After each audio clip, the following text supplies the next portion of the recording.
go. All right. All right. What's going on, everyone? Welcome to If You Don't Know, Now You Know. I'm Mr. Hecker. Thank you for joining us. Much love. Appreciate you. Appreciate your time. Thank you very much. Allessandia. I was like, I'm just going to lead that into something. Alejandro lasagna. Nailed it. No. How are you? I'm good. How good are you? Oh, I'm pretty good. Real good? Real good. Like real fucking good. Yeah. Yeah. Oh, good. No, I'm pretty good. Thanks for coming on the show. I appreciate you coming out here and getting on here because this has been a long time coming. I've been waiting to have this conversation. Thank you. That's good to know. Yeah. What am I? The 10th? You are you're number 11. Oh, that's my lucky number. Fuck. Oh, that shit is meant to be. You know what? That is crazy because, I was wondering who was going to be number 11. You're number 11. Here it is. I mean, I should have been the first, but it's okay. 11's my lucky number. So it's my lucky number too. 11. You got to pick a new lucky number. Okay, you're going to kick me out of 11? You're out of 11. 11's my birthday. Okay, righto. So I chose it 12. first. I'm the 12th, so I'm well, close. Then you can have 12. Okay, I'll have 12 then. Righto. Okay. I'm glad we settled that and we have witnesses. Yeah, we have witnesses now. Righto, guys, we'll get back to that one. Let's go. Run us through who you are, what you're about, and what you do. Cool. So, hi guys. Welcome to If You Don't Know, Now You Know. I'm Alice. So I'm a women's body freedom coach. Sorry, Allessandia. Yeah, Allessandia. Allessandia. I'm a women's body freedom coach. So I help women overcome negative self-talk and limiting beliefs so that they can step into a life filled with passion and purpose. So I am the owner of Iydknyk, which is a women's only body positive boot camp based on the Gold Coast. And I'm also obviously an online women's empowerment coach. And my just deepest why is from the fact that growing up with my beautiful mother who did the best that she can with what she knew, the fact that she didn't know enough, didn't have the tools to be able to be her most powerful self, meant that I wasn't really raised with the tools myself to really understand my self-worth, my power, my boundaries, all of those sort of things. And so I had quite a troubled childhood. As a mother of 2 baby girls, I don't want that experience for them. So that really empowers me to ensure that the women in my circle all get to win. They all get celebrated and they all get equipped with like an epic tool belt of like tips and strategies to be able to use so that those times when you're not really living at your highest self, you can remember like, God damn, I am a queen. I am everything that I need. And those tools to help come back to that, being that person. So. Yeah, boom. I love that Boom. intro. Bang. Boom. Did you practice that? I did. Did you? I was like, when you were saying, I was like, man, that's good. I was like, this is like, did you write that shit down? Because I was like, that's, explaining you, that hits the nail on your head. On my balls. Thank you. Plug, where can we find you? Give us your Instagrams and stuff like that. So if you've got your phone out there, you want to suss you up. Yeah, so I keep it simple for y'all. On Facebook, I'm Allessandia Montana. On Instagram, I'm Allessandia Montana. And then you can find me also on Iydknyk_GC if you want to follow my boot camps and their journey. But yeah, just connect with me and I'll show you the way. Yeah, you will. You will. You had a strong group of women in your circle as well. So, kudos to you for that. I've had the pleasure of experiencing that myself. And, we've done an event last weekend with our men's medicine event, I guess. Is that what you would call it? Men's medicine, women's walk. Yeah, men's medicine, women's walk. And that was a powerful weekend. Let's go into that. Let's talk women.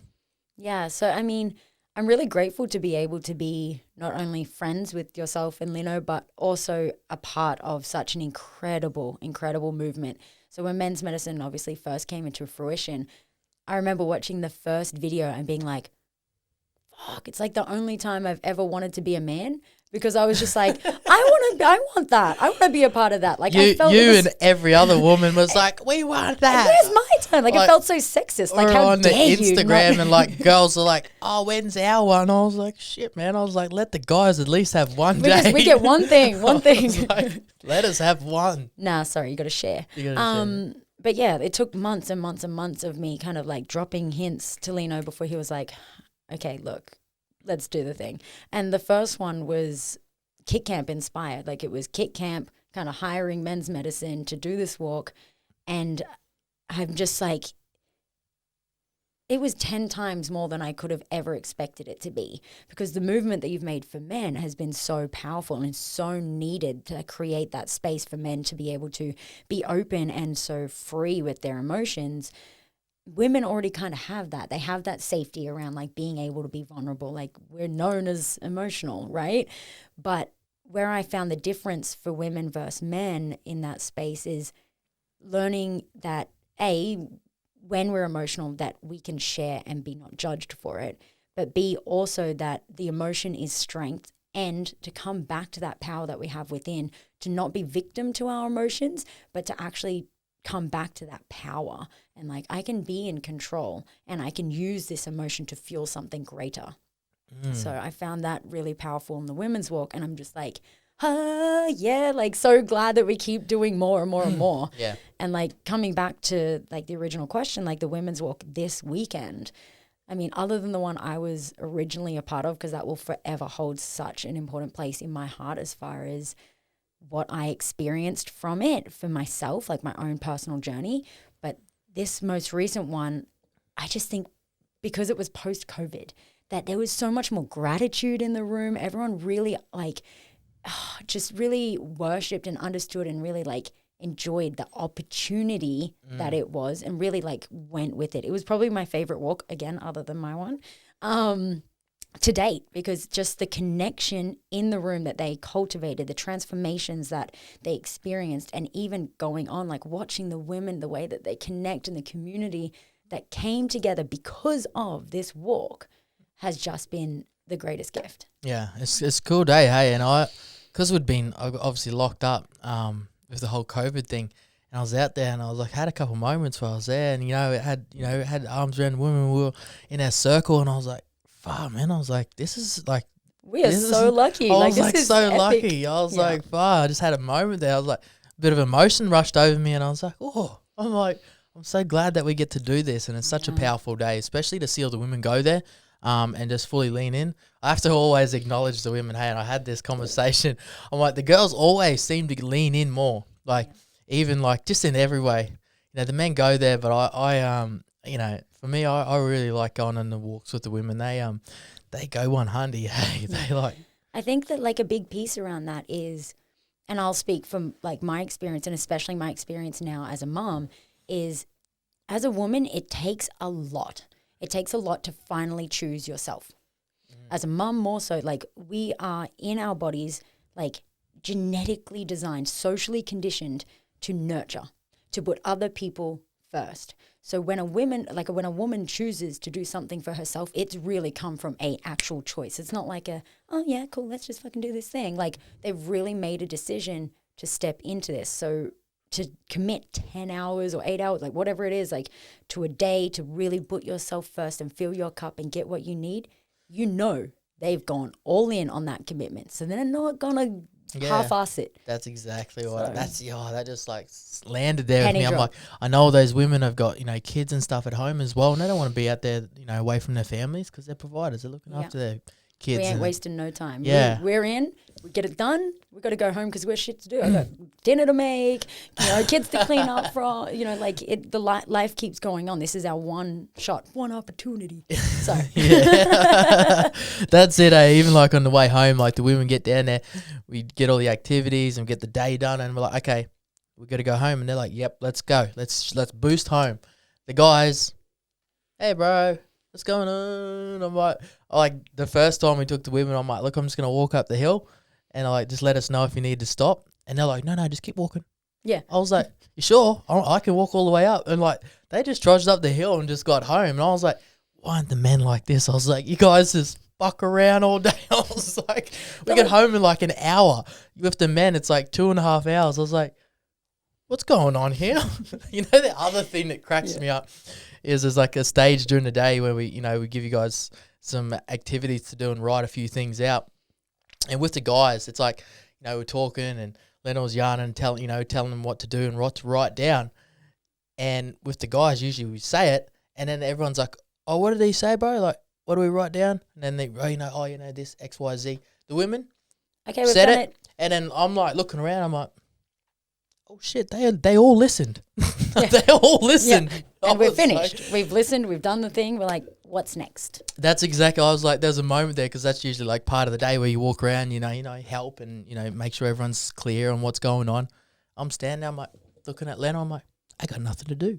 I got nothing to do. I can go home now. My job All is these done. women listen. I was like, I don't have to say shit. It was such a refreshing moment. I was like, just working with women in general. I was like, far out. That's just like, it just cracks me up looking back at those such little things like that. Just make me laugh. Men underestimate us. Hey. Ugh. They do. Let's talk, like, what's a dream and vision for yours? Like, I know, being in this space for a while now, like, what's the future hold for you? Just a deep question. You are opening a can of worms, my Yeah, friends. buddy, let's go. Where do I start? So it recently came into my fruition. Obviously, Kick Camp was designed because I saw a really big gap in the fitness industry to nurture mental health, to nurture anxiety, depression, social anxiety disorder, to create community and use exercise as nutrition as a way to assist and support mental health rather than, got to have the right mindset, got to have discipline, got to have commitment to exercise to get a good body. I decided to flip the script. That came because of my body dysmorphia, my sort of like my body image issues, my low self-worth, that I realized, man, I'm the skinniest I've ever been. I still hate my body. When is this going to change? And it was because my body wasn't the problem. It was my self-worth. And I was continually trying to change the exterior to feel better about myself. So that's where like Kick Camp was born. And whilst that still really resonates with me as far as what I want the women around me to be able to achieve, now that I have 2 baby girls, it's hitting me even deeper that we get to start even sooner. So the self-worth issues for me came from obviously like childhood trauma. I came from being bullied most of my life, being from like, a lot of the conversations, like I looked like a boy because I had no boobs growing up. So bam, boob job. Yeah. My first boyfriend cheated on me because whatever his reason was, that's his story. But for me, that was like, oh my God, I'm not pretty enough. I'm not sexy enough. I'm not feminine enough. So I started hair extensions, eyelashes, whatever, like trying to, all the physical appearance things.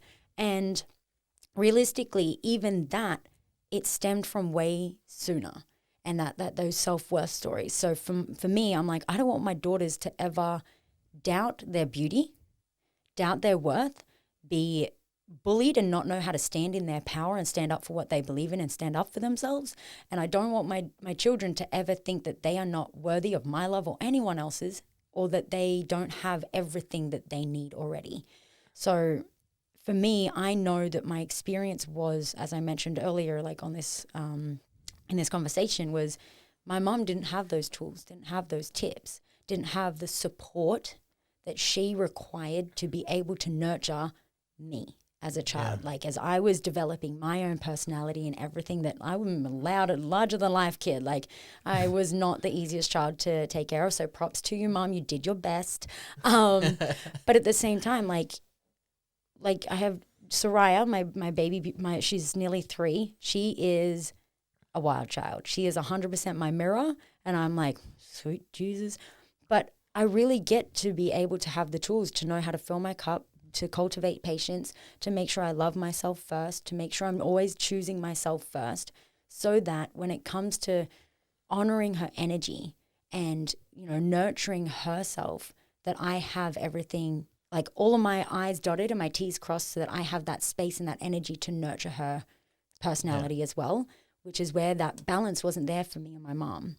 Like, it was just like, I don't have time for you. Like, I can't do this. Like, oh, you're a bad child. Like, fix it with all these other things. Go to work, make money so I can pay for things to fix my daughter, kind of thing. Where, like, for so many of us, even for the women without children, like, if we're always giving to other people, what is left for us? And if we have nothing left, are you looking internally to fill your own cup, or are you looking externally to get someone else to validate you and give you that love and that attention that you need? And for so many of us, it's the second one. We're looking for the other half, our perfect partner. We're looking for the friendships. We're looking for the job that's going to make us happy because it gives us money, because then we can spend money on things that we want. Yeah. But realistically, it's all here. It and is. when we work on that internal stuff, everything else comes together. So I really do want to be a part of something that, this is where men's medicine ties in so beautifully, be a part of something that helps women stand back in their power, and so they can live a life of just complete freedom of expression from a place of pure love and compassion, so that we're raising better children. We can start to stop the cycle of like bullying and self-doubt and, broken children creating broken relationships, creating broken children, that generational cycle piece. I'm like, that ripple effect on, it's so important. That's why, I like our era. I feel like, we're really putting a notch in that and changing that way. The next generations are going to be, get a lot better. They're going to get a lot better. I feel like bit by bit. Yeah, bit by bit. You can't fix everything at once, but definitely there's a lot of things being, rewired at the moment, especially in the way everyone works and the way society works.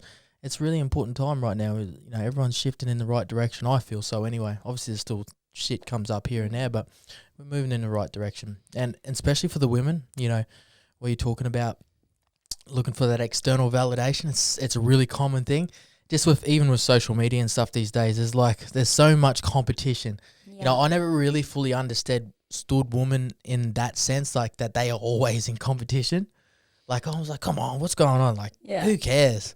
But women are just stiff in competition with each other generally. I actually had a huge conversation about this morning, and that's one of like my biggest pieces that I've been leaning into is collaboration over competition. Like if I sense that I have jealousy or like resentment or some kind of like, even if it's a higher vibrating energy, admiration for a woman in my circle, and I'm like, oh, or if it makes me feel all of a sudden like, oh, I'm a bit less than, I instantly connect with that person. I'm like, okay, why have I got you on a pedestal? What is this thing? Like, let's address it, feel it, face it, free that shit. Yeah, and most of the time, that's something that a man would do. They'd be like, what's up, bro? Yeah. Oh, then the problem's solved. Yeah. But with women, we're like, No, hold on. I'll sit back here. Look at what girl? What's this girl got? And like eye her down, like from a distance. Yeah. Where's her profile? Give me a look at this bitch. That's what it's like. She's not this skinny in real life. Nope, she don't look like that. Sorry, no. You lied. But it's easier, and it's that piece of like making, if you can try and put someone down, it makes you feel, puts you back up onto your pedestal. And that again, it's not about the other person, it's about you. Yeah. So if you're finding yourself in those sort of like competitive energy vibes, that comparisonitis, that like, jealousy, it's like breathe, and what's missing here in you? Because if you can do the work internally, I like that piece that like if we all swept our back step, the world would be cleaner. Yeah. That it's like, I can't fix the world if I've still got a fucking messy house myself, if my shit's not tidy. Yeah. But if I take responsibility of myself and whatever this energy is, and you take responsibility for yourself and whatever that energy is, if we all just take care of ourselves, the world is a cleaner place. It is, hey. It's like, it's that's like comes back to something showed up then, like the amount of judgment and stuff out there today. There's a conversation I had today as well, like, it's so, everyone's so quickly judged these days, eh? Yeah. Even though I guess the name behind the podcast, if you don't know now, you know. It's, the purpose of this is to get to know someone. Yeah. Get to know someone. Then you can judge them. Then you can have your opinion. Obviously, people are always going to have their opinion, but like myself and like so many others, and you met someone, how many times you met someone and been like, man, I'm wrong. Sorry. Yeah. Like, I'm wrong. I'm like, I actually love it because, there's things that's come up for me and I'm like, shit, I'm wrong, bro. I'm like, but it's such a good feeling. Yeah. I'm like, bah, he's such a good dude, or she's so nice, Does that ever come up for you? So interesting on that, because I've met you multiple times before I met you, if that makes sense. Like there were times that we like cross paths. I'm like, I am someone who has lived so many different lives. Like I literally have like reinvented myself so many times that if you knew me 10 years ago, you'd be like, whoa, what is this language she's using? What is she wearing? Like, who is this woman? Yeah. And I'm so proud of that I've been able to go, hang on, this isn't serving me. Pivot. But, like, I noticed that you did this with Sam Symes on one of your other podcasts. It's like, so, like, what did you think? And you were like, yeah, well, I was like, she's pretty fucking hot. And then you're like, whoa, she's such a bogan. She's so cool. Like, Sam's like, we've competed together. We know each other. And I'm that person that looks on her profile and you'd be like, easily think, oh, this chick's stuck up. She's one of those. And then you meet her and you're like, how are you so cool? Yeah. Oh my God. And I've had that happen to me so many times too. People that have been like, in a past life, I try and be really transparent and authentic and real on my profiles and stuff now, so that, because that was a big piece of feedback. People would be like, oh, I thought you were really stuck up. And like, I've always been really intimidated by you, but you're so cool. And I was like, yeah, I am. I'm so cool and laid back and I love everyone and I'm hard on my sleeve. But that piece of like how you present yourself and how people can interpret it via social media is like, it doesn't always reflect who you truly, truly are. And yeah, like I think that's probably another big piece in like my freedom of expression, kind of body freedom coaching stuff, is I'm like, how can you ever truly expect someone to love all of you if you don't show them all of who you are? Oh, yeah. That's we have these pieces of us that we're like, oh, like Luke thinks I'm this person and Luke knows me as this, but like if he knew I was like that, like would he accept me? If he knew that I'm like spiritual and woo-woo and I do breath work, blah, blah, like, and you don't ever show that side, how can you have that person be like, oh, I love that too, or that's new to me, but I'm open to it because you're really free in expressing that that's something that you love. Yeah. But we hide these parts of us because of this fear of judgment, and then we wonder why we feel like we're, what's the word I'm looking for? Like a chameleon for different people. Yeah, you're trying to put on the mask to fit in everywhere. Yeah. That's like such a tiring thing. You know, I tried that game as well. Like, you know, trying to go into so many different circles and trying to look a certain way so you fit in that circle. As for now, I'm like, nah, fuck that. I'm going to be me. Yeah, I know you'd rock that out. That's right. This is me. Like, it's like they can fit into what I like. Yeah. And that's such an important thing. Like, goes back to, you know, trying to people please everyone. You know, we go into the room, I'm like, okay, let's just, you know, used to be, oh, okay, I'll be quiet, or I'll go over here, or I'll only talk like that, or do that. I'm like, nah, fuck that.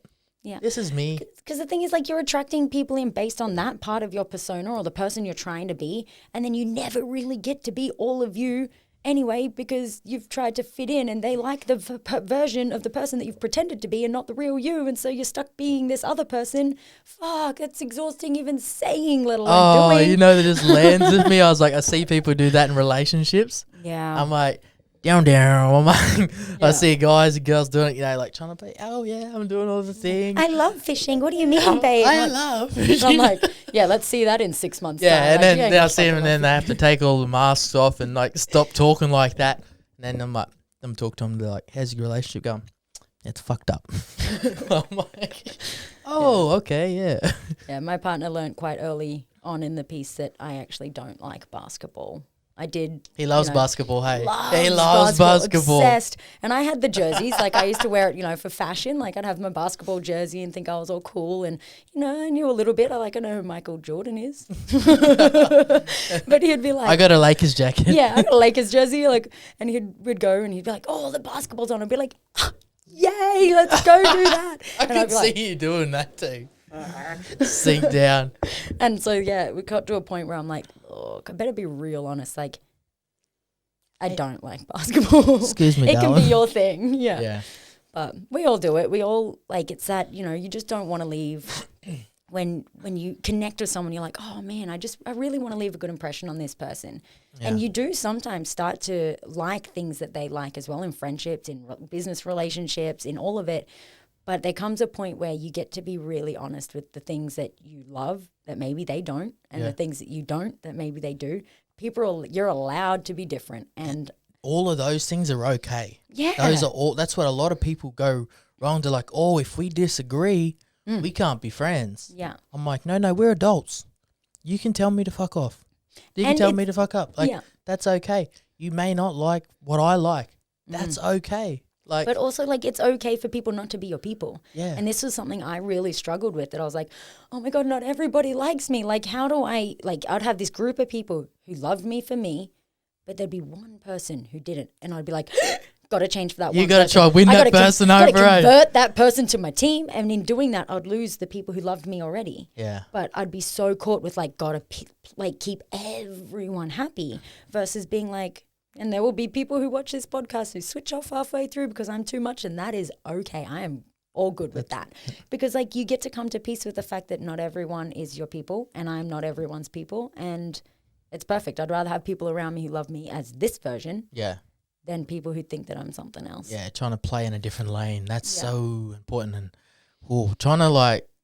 trying to people please is so fucking hard, eh? Like when you get out of people pleasing mode, like when you've been a people pleaser for so many years and you're like, okay, this is it. And then you step out of that, you're like, whoa, come on, man. I was doing all that to try for that? Yeah. And you're like, I don't even know who I am. Like, who are these people around me? What this life that I'm living, it's not satisfying me because I'm doing things based on other people's values, on other people's things that they love. Like trying to make everyone else happy has left me with emptiness. Yeah. Like you get that little bit of validation from like, oh, people like me. But other than that, like, do you like you?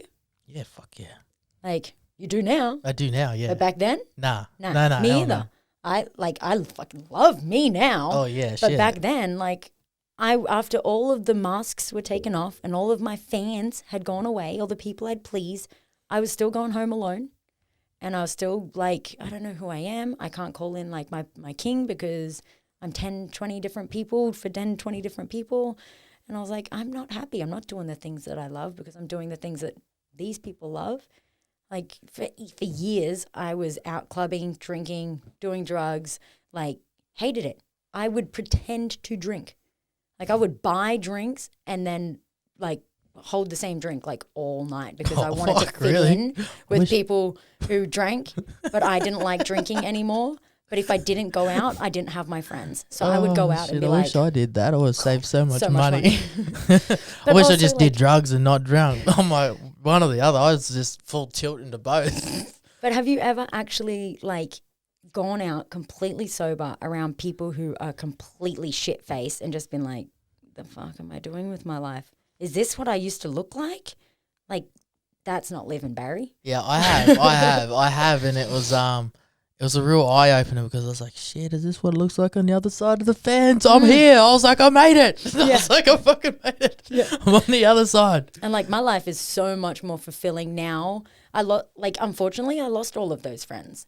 But that is okay because that's a part of a life I didn't want to be with. I miss those people. I still talk to some of those people, but I don't want to have to go out and get blackout drunk to stay connected with those people. I'm happy to be like, we're on different paths right now. I have better conversation. I used to think I had real good conversations when I get drunk and fucked up. There's some pretty good conversations when you're drunk. Yeah. Well, but the thing is, spiritual journeys. I used to not remember them though. Yes. And now I'm like, okay, I can have that conversation when I'm sober and remember it, which is better.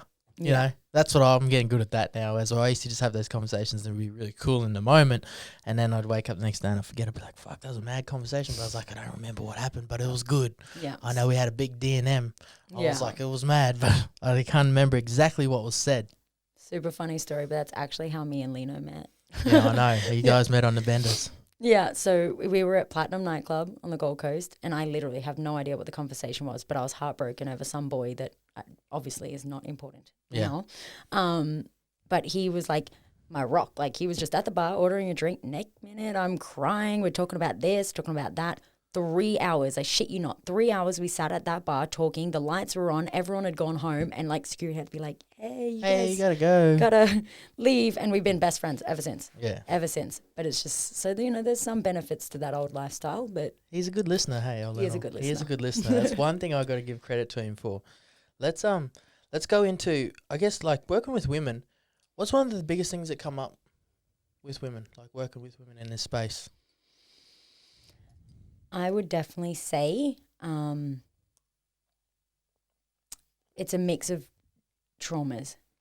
It's something that has happened that has left them in that state of where they are now. Like there's a reason, obviously, that women get in the work. And it's not because they're like, oh, that looks fun. My life is perfect. So that looks fun. Let's go and do some of that. It's usually because they know that there's something that they can't put their thumb on.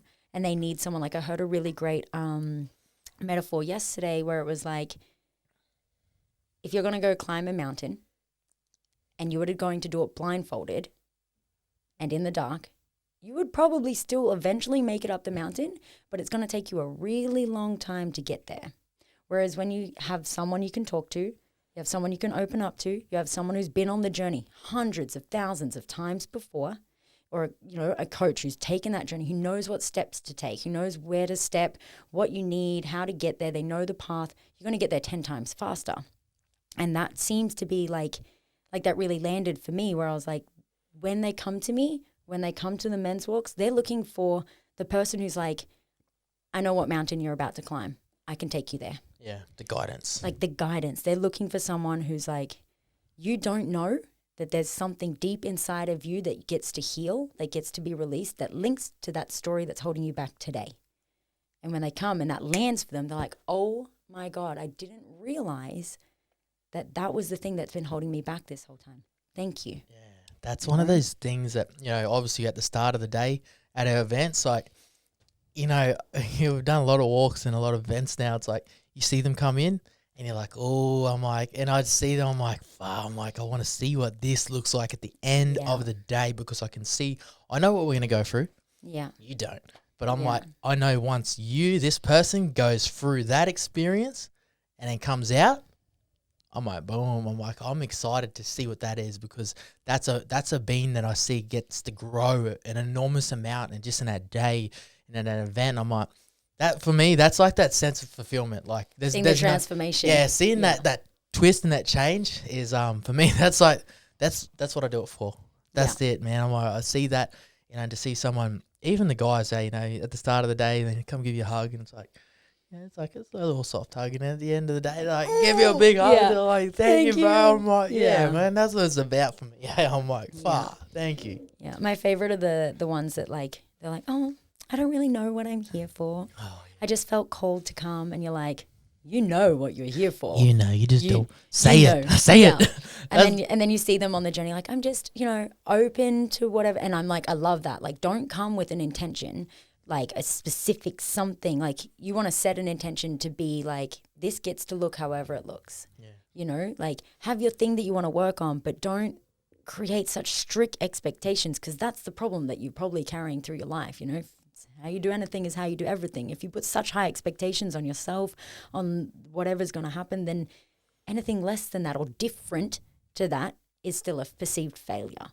So it's the ones that like, I don't really know what I came here for, who I'm like, oh, this girl's going to get it. She's going to get it today. Because they do, because they're the ones that are just like, holy sugar. Like that was incredible. You know, versus the ones that are like, oh, well, I came here for this specific thing and I got this other thing, which was amazing, but I didn't get that. Yeah. And you're like, that's because you were so focused on this that you didn't see the gift of like going through this, you know. And it's like, just release the expectations and let it be, like, trust that the universe has got your back. Surrender. That's the biggest thing, especially as a male. It was one thing that was so hard for me was to surrender to the process, surrendering to anything, actually. I think that is really a male thing that, like, don't give in, don't surrender. Got to stay strong, have my shit together. But no, you get to be vulnerable too. Yeah, you just summed it up there. That's exactly what goes through every male's head. Like, no, can't do it. Yeah, doesn't look right. Gotta have my king, shit together. Gotta be masculine. Yeah. I'm like, nah, bro, drop that shit. Let's go. Like, fucking throw that backpack off. Get your shit out. Let's go. Like, cut that shit out. That's ain't nobody got to be tough here. Yeah, like. But there's so much strength in vulnerability. Like, I think we had a conversation at the last walk about, like, the shares. Like, are just, they're my favorite part, because you see it, the penny drop for so many other people. One person starts sharing their story, and you see in the circle, everyone's like, oh my God, me too. And you're like, yeah, because your story, whilst the details are different, the core of it is the same for so many of us. Like, I'm sure it's happening in the men's circles too. Like, one man drops, like, his guard and shares, and it's like permission slip. For the rest of them are like, bro, me too. Yeah, that's like, it. Fuck. It's like guys are like, oh, you know, pre-events and stuff like that. Like, oh, you know, I don't know what's going to come up, or don't know if it's for me. Like, I don't really talk to people and shit like that. They get there and then, like, they start talking. They're like, oh shit, we're all the same. Like, you know, or one goes. It only takes one. It only ever takes one. And once that energy's there and that vulnerability's there and that space is provided for the man, bye-bye. Yeah. They all go. And that's what I think that I love about that, the fact that space has been created for men, is that men don't share. No. Women do. We share, we No, they bitch, we don't. vent, we talk. No, No, they don't. what do you mean? We don't talk to each other. I haven't seen them at the coffee shop just going flat. Yeah, 3 hours of venting. My husband, Jenny from the shop down the road, and I got my hair done the other day, and she was like, Oh, the one thing with women on that is like, you know how I was laughing the other day is like, women might just tell me the thing. Don't tell me how you went to the shop. land the plane. I'm like, Yeah. at, Bridging Extreme, I'm like, so many times I was like, bitch was like, hurry up. It's like, fucking tell me the Hey, thing. men are just as bad. I found the same with some, okay, not all, but some men. You want to have an argument? Yeah, that'll be the rest of the podcast Yeah. because you know that Yeah, that'd be I'm stubborn as hell. You ain't going to get out of me. I'll put up a battle too. Yeah. I got heaps of coffee in me. I'll be right for a good 40, 50 minutes. And then I'll tire out and I'll be like, yeah, righto. Okay. The men always give in first. Always. You're like, oh, whatever. No, kings don't. I am a woman in my power. So good luck, son. No. King shit. Oh, fuck. But shit, what was I saying? About the shares thing. Like, so obviously women talk, obviously, but men don't. Like, my partner's really big for this too, where it's like he's got stuff come up, and then he's like, "It's all right, I've got it." Me, I like break a nail. I'm like, "Babe, we've got to sit down. You don't understand. The world is all falling apart. Like, I need to talk to someone about it. I need support." And he's like literally the worst thing. The thing is, like, if I get sick, I am done for. You may, like, take me to the hospital. I am a sook. Yeah. He will get sick and he will be like, literally every part of him breaking down, and he'll be like, "All right, it's time to renovate the house." And I'm like, what? Like, I'd be rugged up on the couch, "Baby, get me tea, I can't move." But he's just so good at being strong. And men, I feel, are so good at being strong. They're conditioned to be strong, to be able to pull their shit together. And, you're emotional, you're going through stuff. Cool, carry on, soldier. Yeah. And this space has allowed something to be like, we can talk to each other about it. We can do that. Hang on a second. I'm not the only one who's suffering. Like, you're struggling too. Oh man. Shit, okay. me too. I should probably talk to some people so I don't have to carry the weight of this burden all by myself all the time. And the big piece that I've recognized as well is men that do the walk have started getting their women to do the walk. The women that do the walk have started getting their men to do the walk. And the communication, like, this was huge for me and my partner because we both did the work. Now, the way we communicate with each other, it's a game changer. Like, he can hold space for me and the other way around, and we both understand each other on such a different level now. Like, he doesn't necessarily need to tell me or share with me, but I'm like, something's up. Yeah. I can tell, and I'm open to the energy, and he's open to knowing that whether he chooses to tell me or not, that he knows that I'm able to hold space for him to take some time if he needs. You can hold him. You can hold him. Yeah. That's the most important thing in a relationship, I feel like. Having someone that can hold you. It's so important. It's otherwise you can just, it's very lonely. And that's the thing with, like, these walks.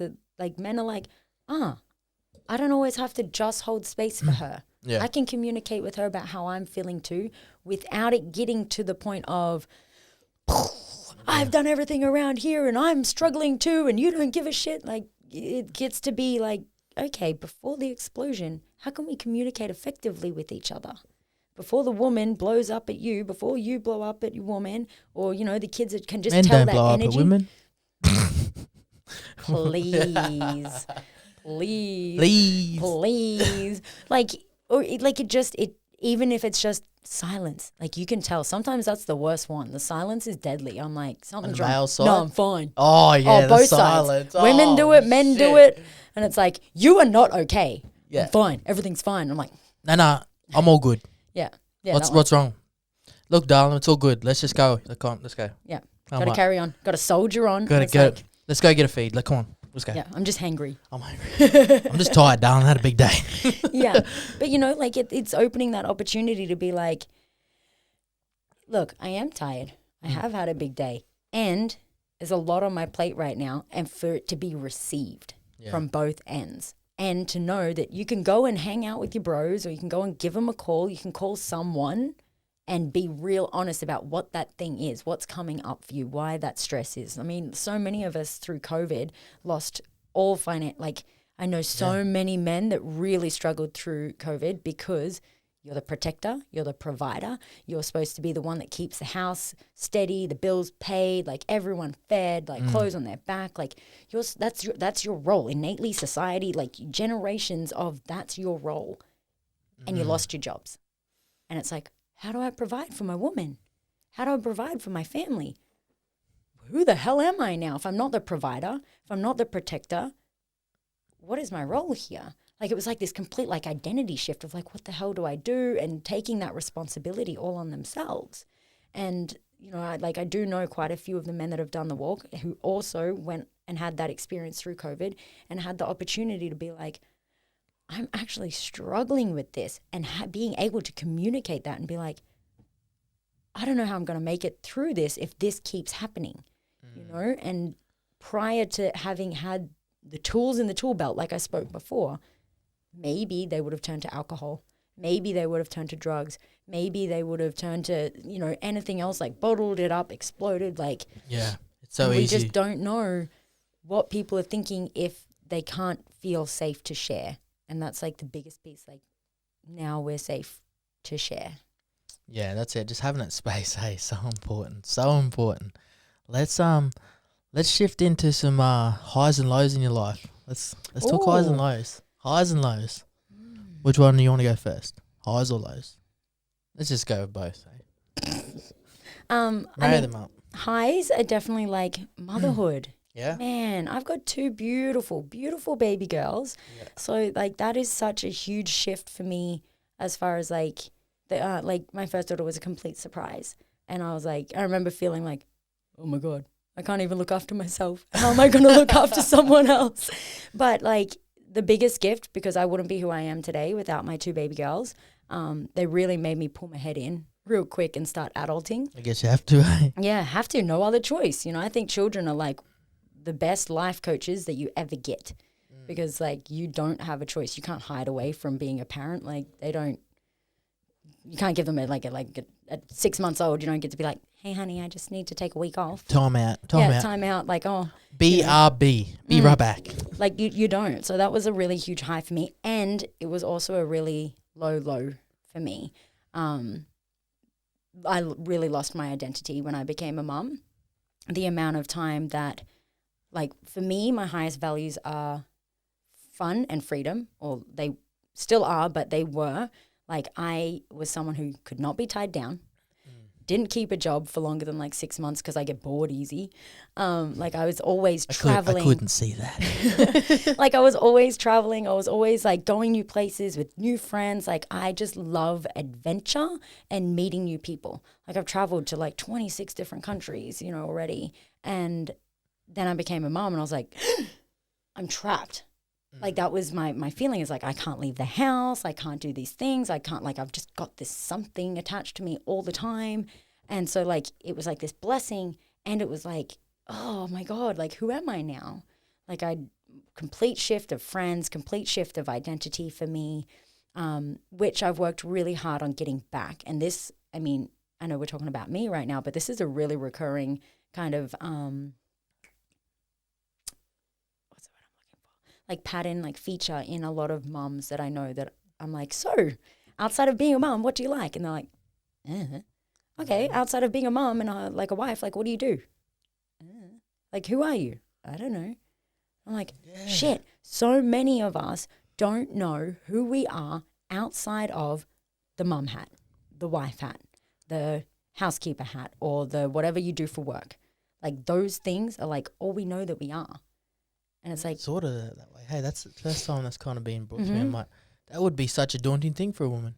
Yeah, it gets really, and I'm sure for men it's similar. You know, like, you've all of a sudden you become a parent and you're like, okay, now I have someone else to care for. Like, certain things like boys' nights become less. You get to see your friends less. You don't have to, you know, get to just go and drop of the hat, do things. Like, you have responsibilities now. Yeah, that was for me. I was like, oh my God, I have to be responsible. I'm not ready. And so yeah, it was like that huge shift in my personality, like my identity, that I was like, oh, I can't be that person anymore. I don't know who I am. So I had to redefine that.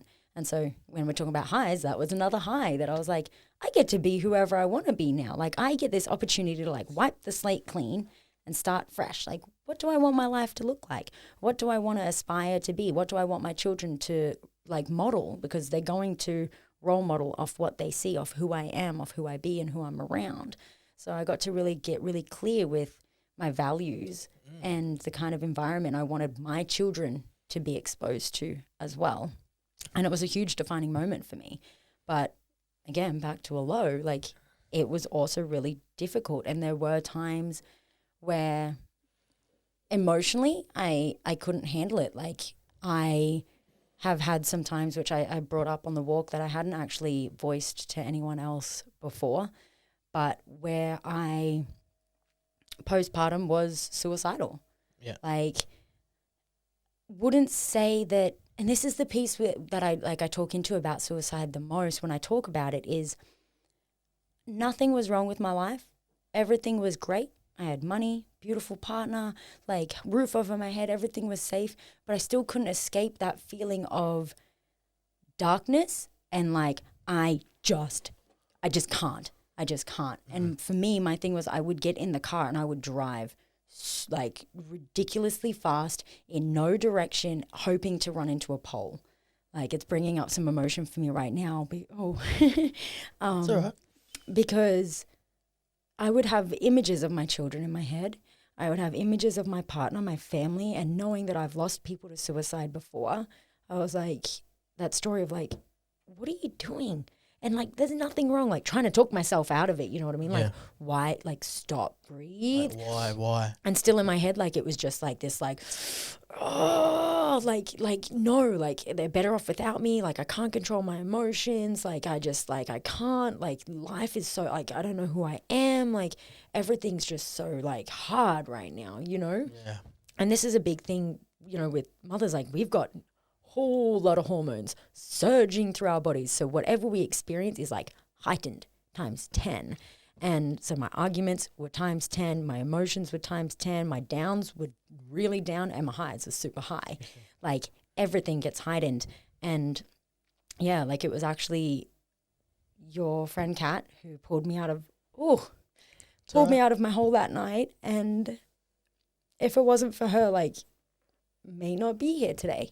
That I had, like, I was just driving and I was like, I need to go somewhere where I'm not going to be judged. Yeah. Where I can be like, holy shit, I don't know what that was. And where someone wouldn't try and fix me, because the piece that I do talk about through the whole suicide thing is there's a lot of like, I don't want to be a burden on someone else. And when you go to someone who's like, oh my God, like, what's wrong? I need to fix you. Everything. It makes you feel worse. Like, I'm broken. Holy shit, I was right. Like, it's that confirming that there was something wrong with me. And it's not the case. Yeah. It's a chemical change in your body. It's something that you can't control, and you get to feel it, face it, free it. But you have to do it in a safe space. And if you don't have that safe space, I feel like that's where people, you know, end up go on the end. Yeah, to the end. You're so right, and that's what happens. People don't have those environments and those spaces to do what you just did then. Because what happens is when you go into that space and then like, I'm like, oh, fuck, what's wrong? Try try fix you, and that doesn't help anything. It's like, but when you have that space to go to, and it's just like, I can just be me here. I'm like, look, I don't know what's going on. Things are a bit fucked up, and it's like, you just be there, see them, hear them, hold them. Hold that space. You don't have to be like, oh, fuck, what's the problem? Everything. Tell me about it. Like, how do we fix it? What's the solution?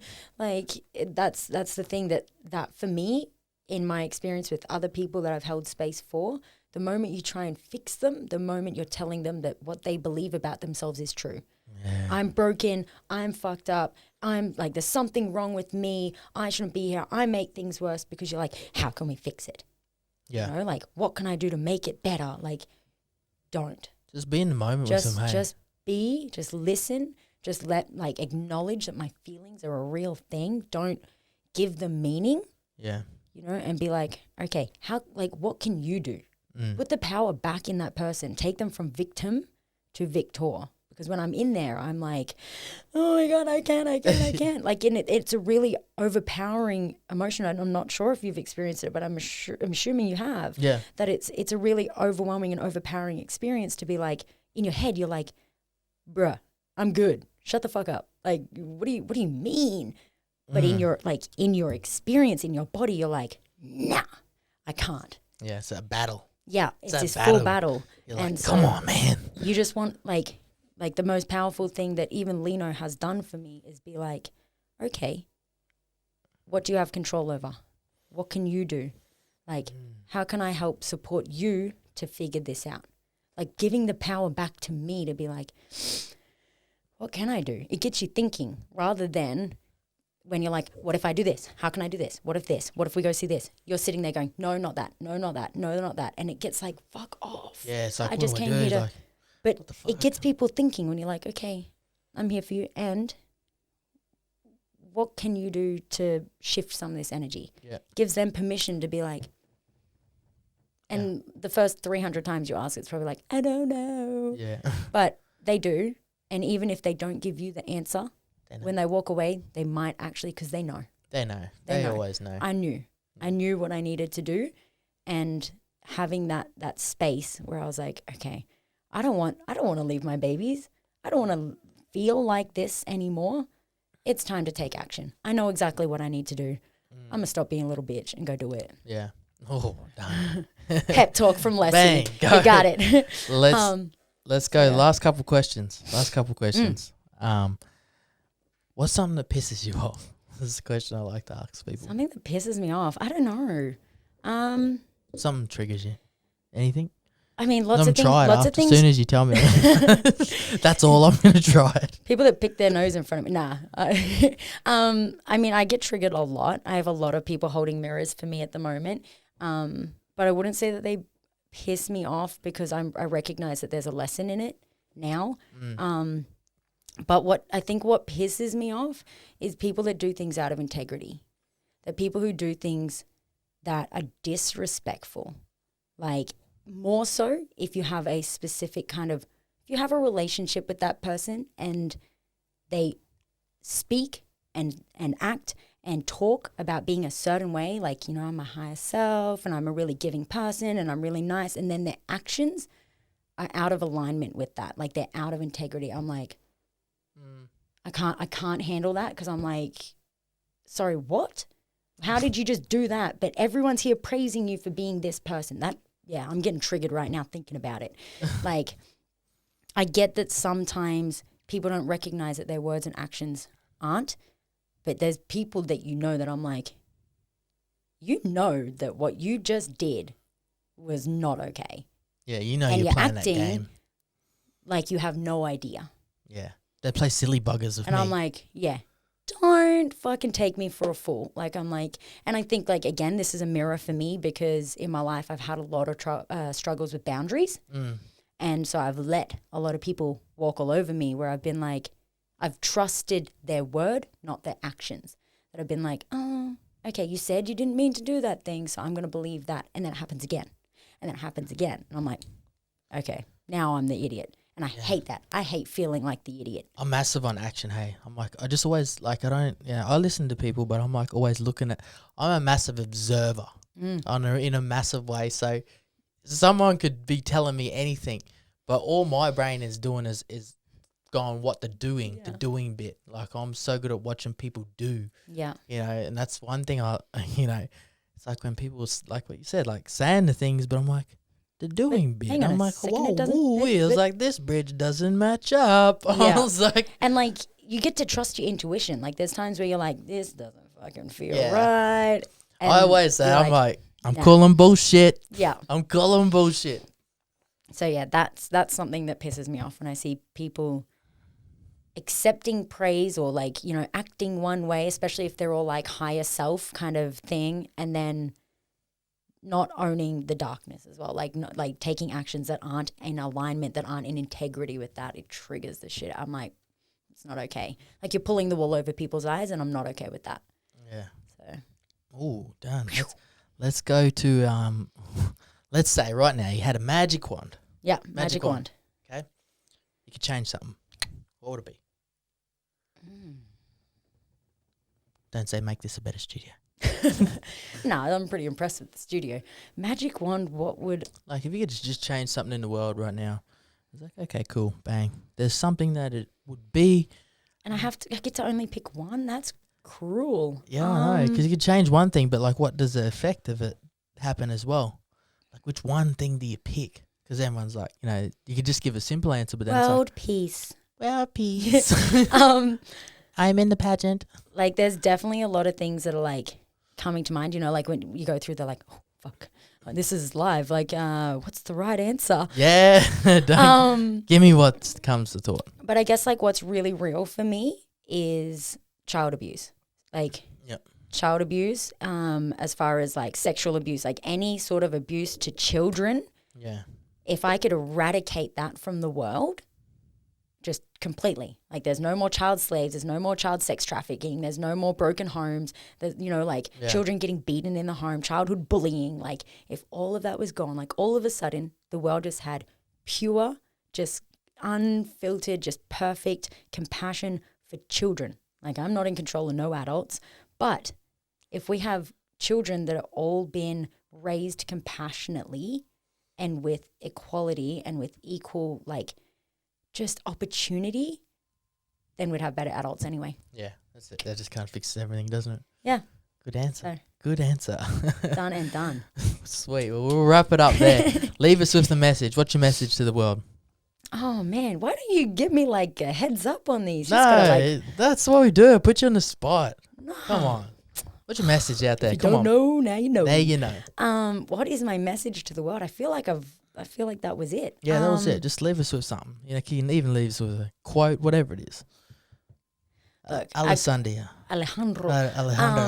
The quote that I find myself, well, there's a few, but no, the quote that I find myself coming back to the most often is one that, funnily enough, at my auntie's house when I'd sit on the toilet. It was on the back of the toilet door. So it's really ingrained. But it was a story of, like, the plum and the peach. And it's like, you could be the juiciest peach and there's the juiciest plum, and you're like, damn, like, I really want to be that plum. Like, she's so juicy.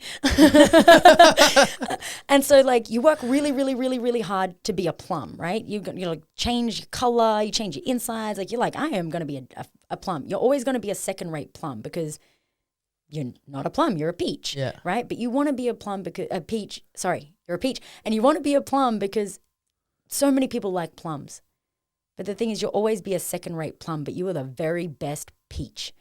And there are people who like peaches and don't like plums. So be a fucking first-rate peach. Yeah, peach. Did that make sense? Yeah, that is. The story, like, I kind of, like, ruined it a little, but no. You get it. Like, it's like, I could try my hardest to be Luke Hecker, and I could probably wear the stees, and I could probably get the Colgate smile, but I will never be him. And there are people who don't like you anyway. Oh, hell yeah. And there's a bunch of them motherfuckers out there. So I'm like, why the hell am I trying so hard to be him? Because there's people that I like that like you to be you, when there are people that don't like you that like me. So fuck, I'm going to be me. I'm going to be the first-rate Allessandia. Allessandia. So you go out there and you be a juicy-ass peach, girl. That's it. Hey, done deal. And men, you can be a peach too if you want to. You can be a peach. Just work the glutes. Sweet. That is it. Thank you for listening to If You Don't Know, Now You Know. Much love and respect. Allessandia, thank you very much for your time. Thank you. Thank you for having me on here. Let's go. Sweet. Sweet. Bye. Bye.